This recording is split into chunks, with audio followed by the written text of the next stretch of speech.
श्री कृष्ण कन्हैया लाल की जय। श्री निजानंद स्वामी की जय। श्री प्राणनाथ प्यारे की जय।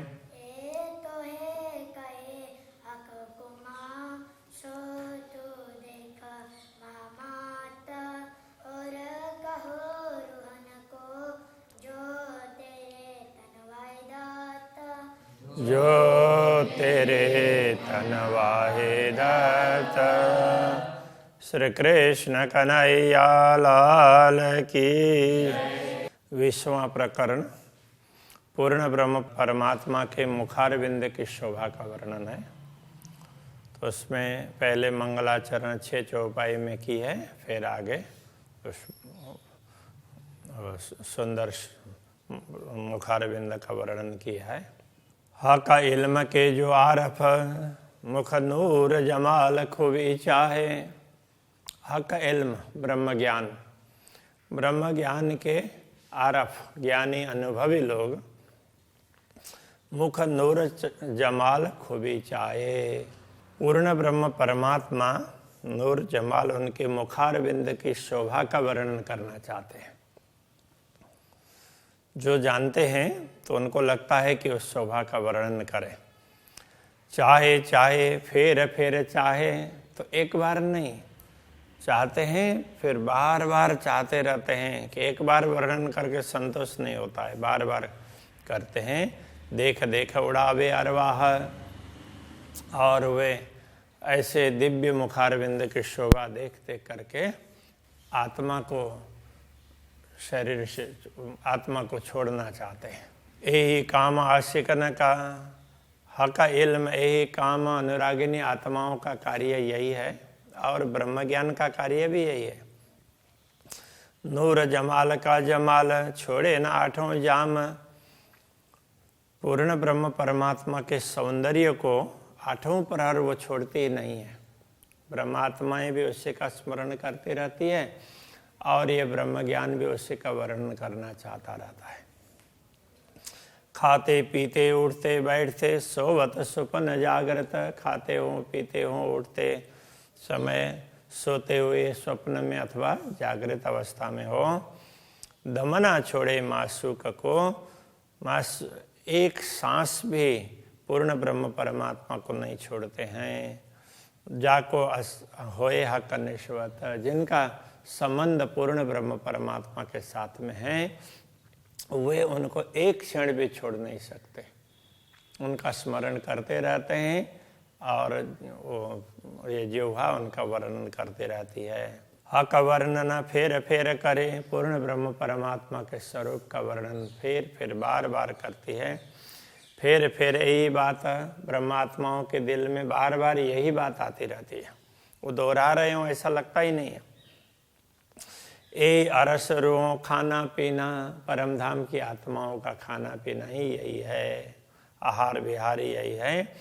यही वतन विषात, तो क्योंकि ये तो परमधाम की सामग्री है ना, तो ये ब्रह्मात्माएं उनका खाना पीना ये सब परमधाम का है, इसलिए ये सारी सामग्री परमधाम की है। उनको बार बार परमधाम के दृश्यों का वर्णन करने का मन होता है। उसमें भी अक्षराते धामधनी के स्वरूप का।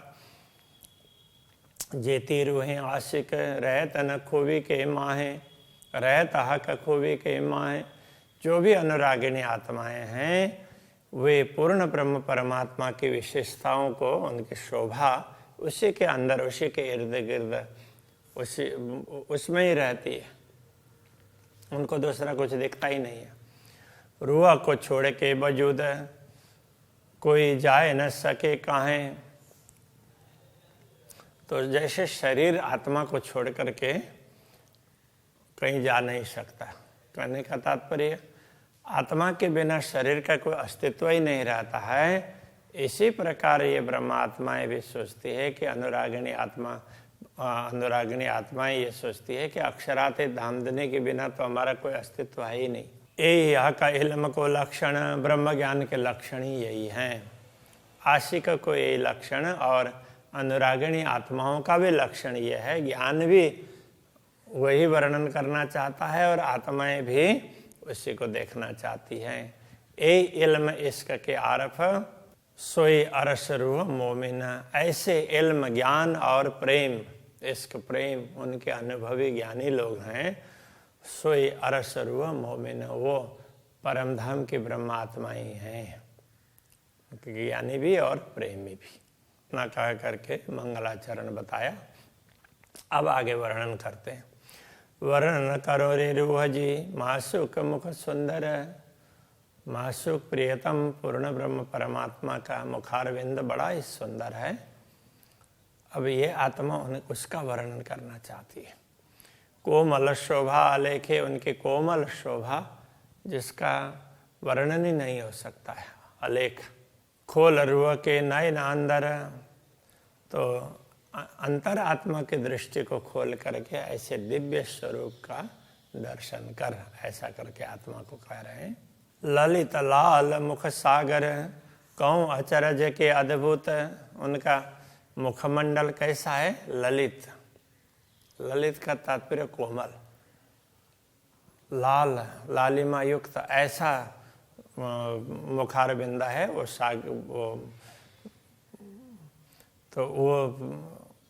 सागर की तरह से है। कहूँ अचरज के अद्भुत, तो उसकी शोभा में आश्चर्य और अद्भुत दृश्य है। उसका क्या बताएं, आश्चर्य की बात करें या उसकी अद्भुतता की बात करें।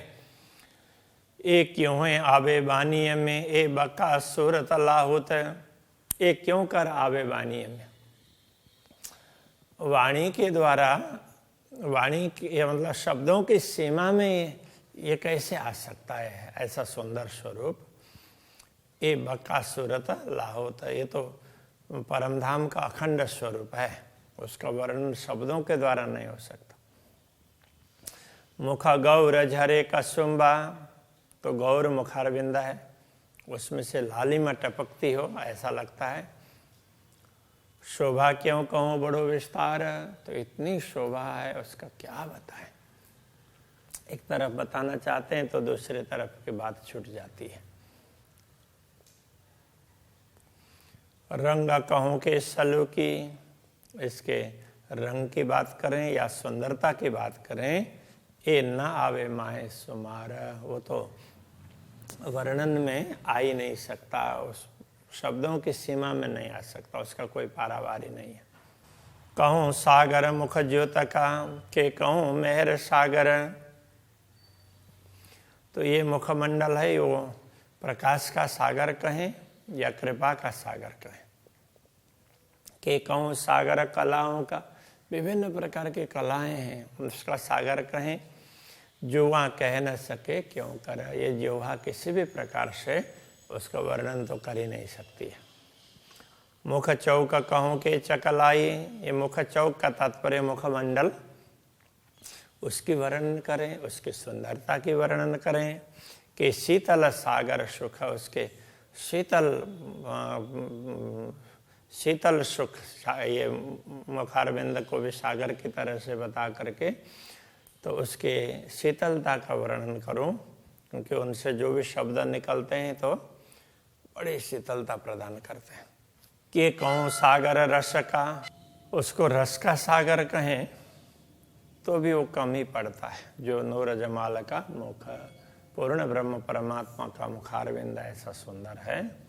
कि कहूँ सागर तेज का, कि कहूँ सागर शर्म, तो तेज का सागर कहें, आभा कांति चमक ऐसी है उसका तेज का सागर कहें, अथवा तो शांत गंभीर है। शर्म का तात्पर्य तो बड़े गंभीरता का सागर कहें, उसके सागर में तेज, उसमें तेज बहुत ज़्यादा कहें या गंभीरता क्या बताएं।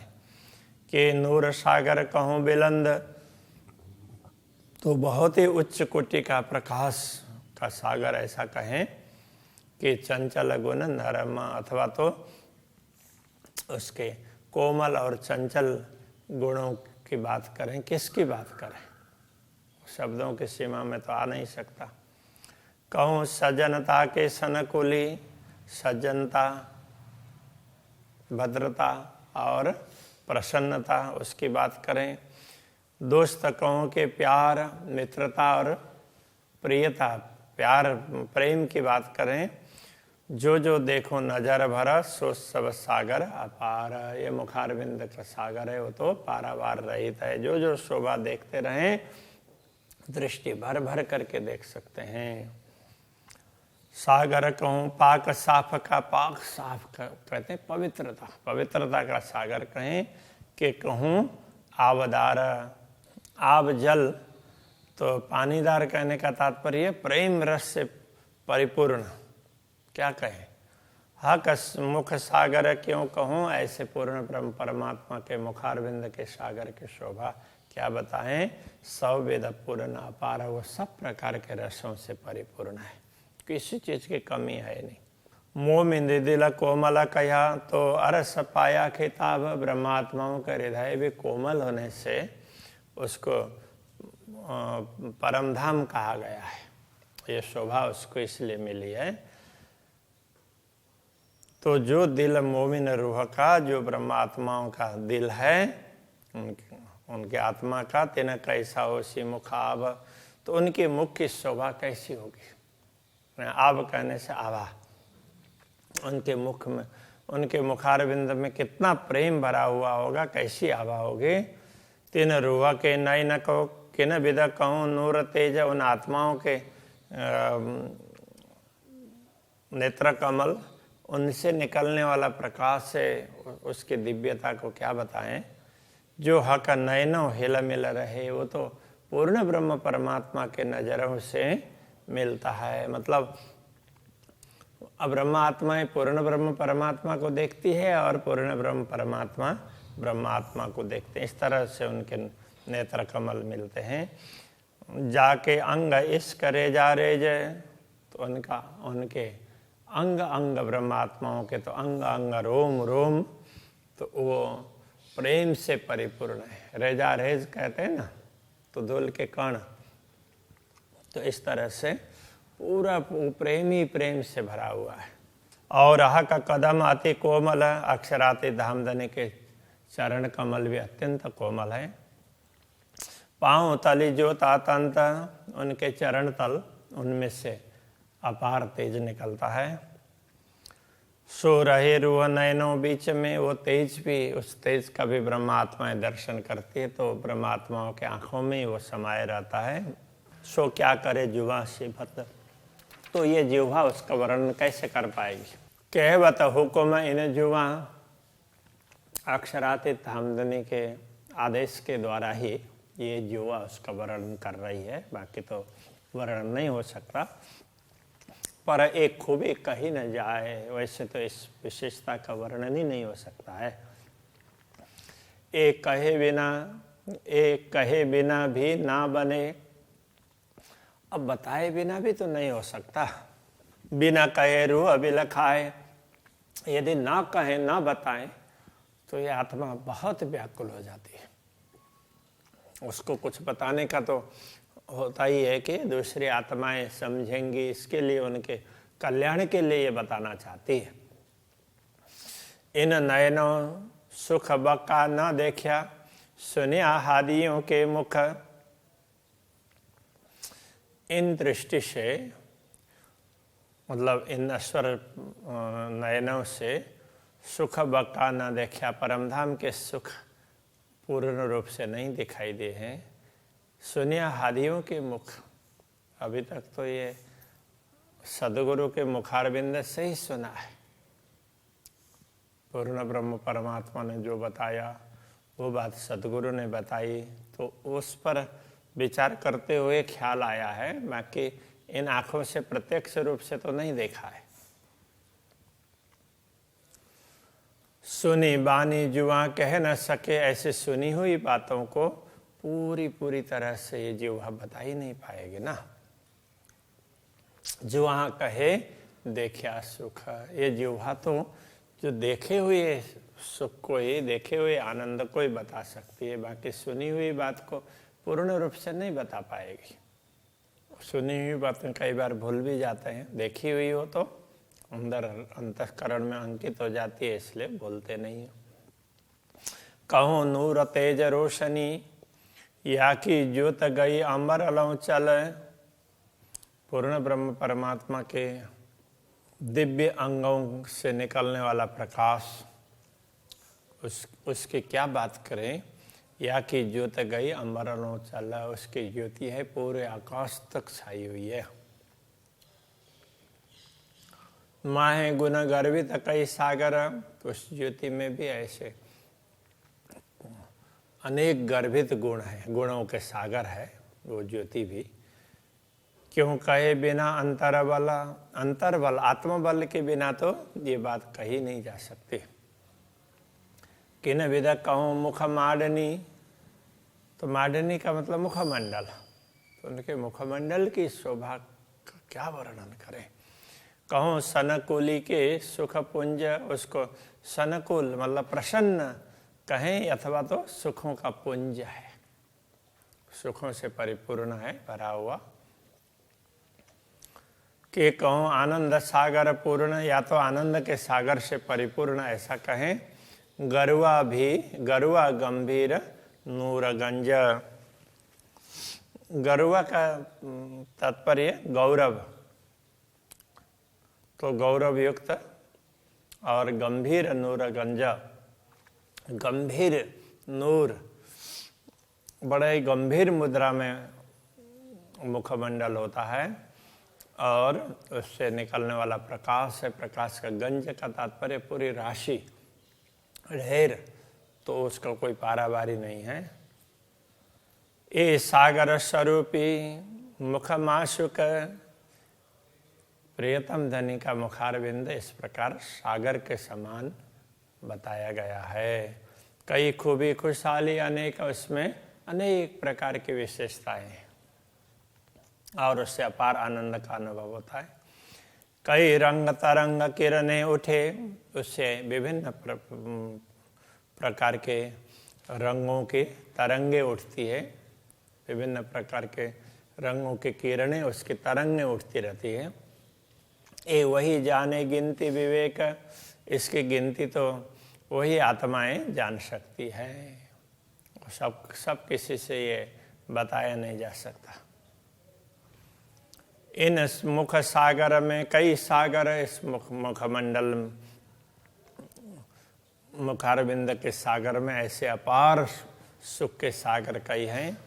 सुख आनंद अपार, आनंद और अपार सुख उसमें उससे परिपूर्ण है वो। कई सागर सुख सलूकियाँ, उसमें ऐसे सलूकियाँ सुंदरता के भी सागर कई हैं उसमें। माए कई गंज अपार अंबार, उसमें ये अंबार कहते हैं पूरा राशि, इतना ज़्यादा पुंज कहेंगे हो तो वो भी वही है, गंज कहेंगे अंबार कहें एक ही बात है। तो उसका कोई पारावारी नहीं है, तो इतना ज़्यादा उसमें सुंदरता और अलग अलग प्रकार के गुण उसमें छाए हुए हैं। कोई मोमिन कैसी एक क्यों कहा, हक मुख शोभा सागर। कोई ब्रह्मात्मा के मन में ये आए कि अक्षराते धामधनी के मुखमंडल को सागर की उपमा क्यों दी गई है, तो उसके लिए कहते हैं सूक्ष्म स्वरूप अति सुंदर अति कोमल ललित किशोर सुंदर। तो उनका स्वरूप कैसा है, अत्यंत सूक्ष्म अति कोमल, ललित, ललित का तात्पर्य वो भी, उसमें भी कोमलता ही कह सकते हैं। किशोर सुंदर, किशोर और सुंदर स्वरूप है, उसका कोई पारावारी नहीं, इसलिए उसको सागर की उपमा दी है। जो अरवा होए अरस की, जो परमधाम की आत्मा होती है, सो लीजे दिल धारा, वही इसको हृदय में धारण कर सकती है इस बात को, इस शोभा को। सूक्ष्म सूरत शोभा बड़ी, तो उनका सूक्ष्म उनके सूरत, उनके उसमें सूक्ष्म शोभा, उनके स्वरूप में बहुत ज़्यादा शोभा है। सो सुनियो पढ़ो उत्तर, तो बस यही उत्तर है। और इसका अपार शोभा है, इसलिए उसको सागर कह दिया। पढ़ो उत्तर का मतलब प्रश्न का उत्तर यही है। कया निमुना एक भांत का, ये तो एक प्रकार का उदाहरण ही दिया है। अंग खूबी इसका सागर, उनका अंग है, स्वरूप है, उसकी विशेषता ये है कि ये तो प्रेम का भी सागर ही है। खुशबुएं नरम चकलाइयाँ, उसमें सुगंधी, कोमलता और सुंदरता, तो सब सागर कहे यूं कर, इस प्रकार उन सबको सागर कह दिया। उसका कोई पारावार नहीं है, इसलिए सागर है। अभी यहीं रखते हैं। तो श्री कृष्ण कन्हैया लाल की जय। सब सागर कहे यूं कर, सब सागर कहे यूं कर, कहा निमुना एक भांत का, कया निमुना एक भांत का, अंग खूबी इसका सागर, अंग खूबी इसका सागर, खुशबोए नरम चकलाइयाँ, खुशबोए नरम चकलाइयाँ, सब सागर कहे यूं कर, सब सागर कहे यूं कर, सब सागर कहे यूं कर, सब सागर कहे यूं कर,